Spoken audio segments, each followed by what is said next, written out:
सुख दुख दोनों सम कर जानूं। अब इस विचार की भी ज़रूरत क्या है कि अगर 10 सुख नहीं है 90 तो हैं, एक सुख नहीं है 99 तो है, तो इसका मतलब तुम्हारी अभी भी सुख बुद्धि जीवित है। अब तो सुख बुद्धि होनी ही नहीं चाहिए। जब तुम्हें बता दिया कि तुम खुद सुख स्वरूप हो, आत्मा माना क्या?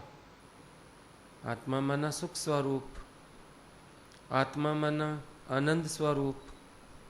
तो जब तुम खुद ही सुख स्वरूप हो, खुद ही आनंद स्वरूप हो, तो फिर बाहर से दूसरों से सुख की अभिलाषा क्यों करनी? सुख की इच्छा क्यों रखते हो? जब सुख की इच्छा रखोगे तो दुख जरूर मिलेगा। आनंद स्वरूप होते हुए भी अगर आपने सुख की तलाश बाहर की है तो आप दुखी होंगे और फिर ये विचार देने पड़ेंगे, चलो एक सुख ही तो नहीं है, इतने सारे तो हैं, लेकिन मुझे ये अभाव महसूस क्यों हो रहा है? अभाव महसूस हो रहा है मना मैंने अपने स्वरूप का आनंद नहीं पाया अभी। जब अपने स्वरूप का आनंद आ जाता है तो बाहर किसी सुख का अभाव भासता ही नहीं है। कौन सा सुख चाहिए? क्या बाहर सुख है भी सही? ये भी प्रश्न करो अपने से। बाहर सुख है या सुख की परछाई है? मेरे मन की मनौती है, यहाँ सुख है यहाँ सुख है। अगर मेरे अपने भीतर सुख नहीं है फिर सुख कहीं भी नहीं है। और अगर मेरे अपने भीतर सुख है तो बाहर के एक सुख की भी मुझे जरूरत नहीं हो सकती है। सुख स्वरूप होए सुख को ढूंढे, अचरज लख्या न जाए। हैरानी की बात क्या है कि सुख स्वरूप होते हुए हम सुख की तलाश कर रहे हैं, बाहर ढूंढ रहे हैं। मिले कहां से मिलेगा? बाहर होता तो मिल जाता। सब कुछ घर में बाहर नाही, बाहर टोले सो भरम भुलाही। बल्कि अपने को हम भ्रम में डाल रहे हैं जब हम बाहर सुख की आकांक्षा कर रहे हैं, जब हम बाहर सुख ढूंढने जा रहे हैं। मुझे बाहर सुख की भावना ही क्यों हो रही है? मैं खुद सुख स्वरूप हूँ, आनंद स्वरूप हूँ, मैं बाहर से सुख की अभिलाषा क्यों कर रहा हूँ? सोचना तो इस बात को है। फिर 1 या 99 की बात ही नहीं है। ये तो नए नए जिज्ञासु होते हैं, गुरु उनको समझ देता है कि चलो एक सुख नहीं है 99 तो हैं, 10 सुख नहीं है 90 तो हैं, आधा गिलास तो भरा है शुक्र करो। लेकिन आत्मा का ज्ञान समझ आने के बाद इस चीज की भी भावना कहाँ रह जाती है? स्वयं से स्वयं में जो तृप्त है, आत्मा से आत्मा में संतुष्ट है और आत्मा में ही रमण करने वाला है, उसको बाहर कौन से सुख की अभिलाषा होगी? ये बात आप अपने आप से पूछ के देख लो। क्योंकि घर सुख वस्या तो बाहर सुख होया। जब अपने अंदर सुख ना हो, बाहर कितना मर्जी सुख ढूंढना चाहो, बात बनने वाली है ही नहीं। अगर आप अंदर से सुखी हो, जहां बैठोगे अपने लिए सुख का माहौल बना लोगे। पर अगर आपके अपने अंदर का सुख नहीं है, बाहर सुख की जितनी मर्जी परिस्थितियां बना दें। अभी कोई दुखी है, पति चला गया, समझो हम उसको हिल स्टेशन घुमाने ले जाएं, बहुत महंगी साड़ी लाके दें, गहने लाके दें, अब उसका मन अंदर से बुझा हुआ है, क्या उसको किसी चीज में रस आएगा? और किसी का मन आनंद में है अपने, वो अकेला बैठा भी मौज में मिलेगा। शिष्य आया, देखा गुरुजी अकेले बैठे हुए हैं। अरे साईं आप अकेले बैठे हो? कहते हैं निभागा तेरे आने से अकेला हो गया। मैं तो अपने परमात्मा से बैठा था। अब संत को अकेले में भी अकेलापन नहीं लग रहा ना, क्योंकि अंदर आनंद है। और वहां उस स्त्री को हम बाहर के सारे ही सुख दे रहे हैं तो भी दुखी है, वो चीजों को देख के भी रोती है। क्यों? उसके अपने अंदर सुख नहीं है, अंदर वाला दुखी है। अब गुरु आपको कहता है अपने भीतर सुख स्वरूप को खोजो, अपने भीतर सुख स्वरूप को जानो, डाइव डीप, अपने भीतर गहरे में उतरो और देखो तेरा सुख तुझ माही। बाहर नहीं है, बल्कि बाहर से जो एक्सपेक्टेंस है ये आपके दुख का कारण है।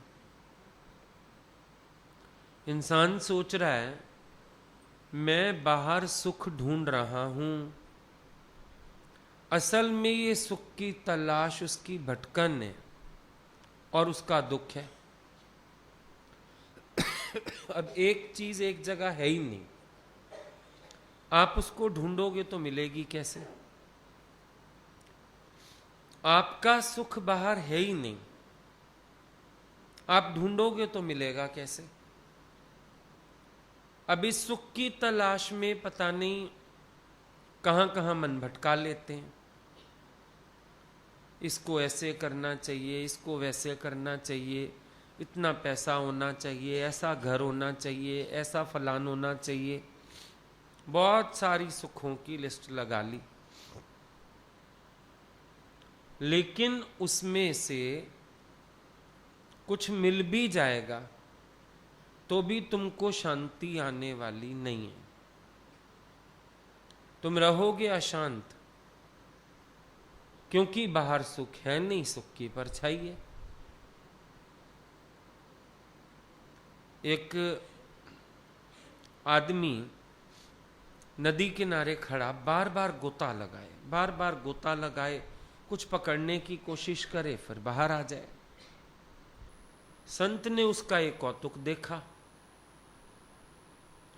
भाई ये बार बार जंप देता है फिर बाहर आ जाता है, क्या चक्कर है? संत पूछने लगा क्या बात है बेटा?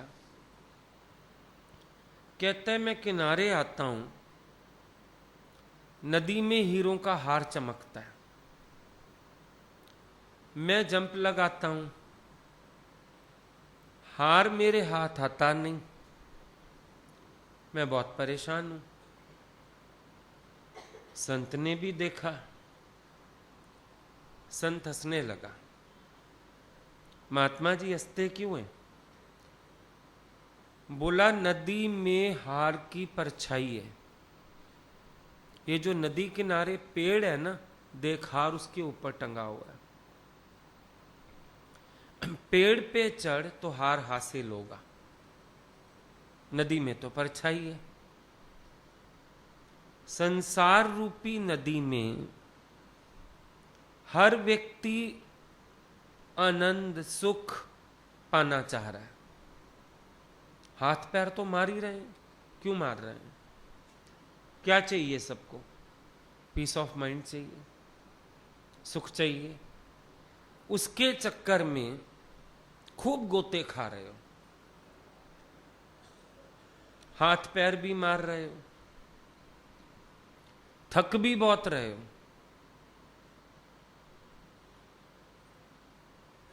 गुरु मिलता है वो देखता है भाई अकारण मेहनत में लगे। वो कहता है देखो, जब तक वैराग के पेड़ पर नहीं चढ़ोगे तुम्हें आनंद नहीं मिलेगा। वैराग माना संसार से ना वैर ना राग, मतलब संसार से सुख की भावना ही खत्म करनी पड़ेगी। जब तक भावना है कि हार नदी के अंदर है, तब तक उसको असली हार मिलने वाला नहीं।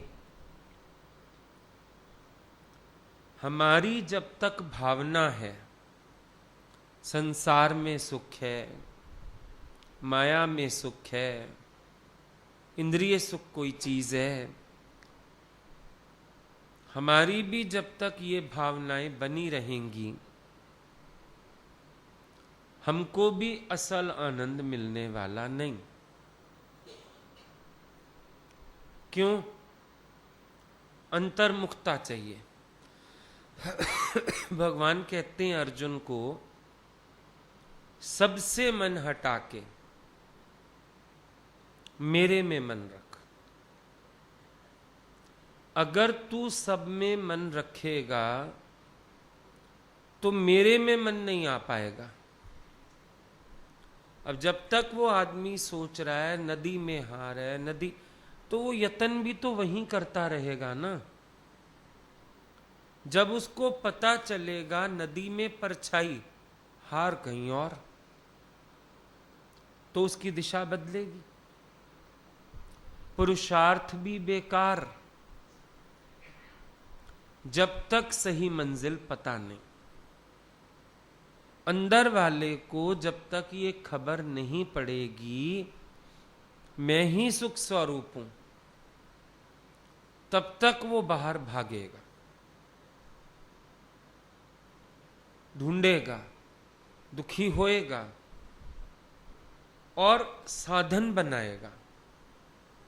लेकिन जिसको पता चला मैं ही सुख स्वरूप हूं, उसको कोई साधन बनाने की भी जरूरत नहीं पड़ेगी। कौन सा साधन बनाएगा? मैं अपने सुख के लिए साधन का इंतजाम करूं। जब मैं ही सुख स्वरूप हूं तो बाहर से मुझे अपना सुख लेने के लिए भला कौन से आधार की जरूरत है ही नहीं बाहर सुख। मेरा सुख मेरे में ही है, बस जरा सा अंतर्मुख होने की बात है। 100 के 100 सुख भीतर हैं और आप बाहर ढूंढ रहे हो। फिर जो सुख है भी दुनिया के एक समय दुख रूप है, ये भी समझ लो।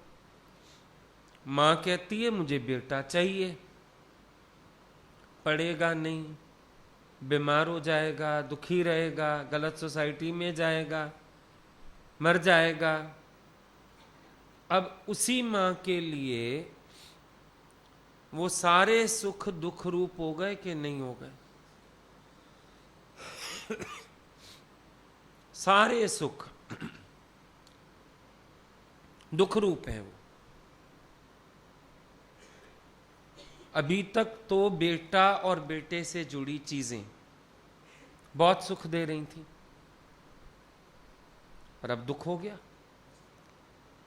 धन कमाया सुख के खातिर, बच्चे बिगड़ गए, लोग दुश्मन बन गए, कभी पैसा चला गया, कभी टैक्स पड़ गई, आया दुख वहीं से। माया का हर सुख परिणाम में दुख रूपी है, बस इंसान सोचता नहीं, विवेक नहीं है उसके पास। आप देखो जो जो अभिलाषा करी होगी, शादी की अभिलाषा करी, फिर 4 दिन में आटे दाल का भाव पता चल गया, अब मन कहता है मैं क्यों फंसा। कोई सुख ले लो माया का, उसका परिणाम क्या है? दुख। लास्ट में अनुभव होता है कि अरे मुझे तो यहां से दुख ही मिला। सोच के देखना, सुख की अभिलाषाओं ने दुख इकट्ठे कर दिए। आपने सोचा मैं सुख के साधन जमा करता हूं, सुख के खातिर जोड़ी माया, पर सुख तो हाथ ना आया। जय कारण सुख उपज्यो मन में, सो ठाकर विसराया। सुख हाथ क्यों नहीं आया? क्योंकि जो ठाकुर सुख स्वरूप है, जय कारण सुख उपज्यो मन में, जिसके कारण मन में सुख उपजता है, सो ठाकर विसराया। उस भगवान को अंदर से भुलाया हुआ है। उस सुख स्वरूप परमात्मा को अंदर से याद नहीं करते हैं। अगर आप अपने सुख स्वरूप को याद करो, आप इन सुखों के गुलाम ना बनो। दरअसल सुख आपके गुलाम नहीं है, ना सुख के साधन आपके गुलाम है, पर आप इन सुखों के गुलाम जरूर हो गए हो। कार में चलने की आदत पड़ गई, एक दिन अगर कार नहीं है, आंसू आ जाएंगे।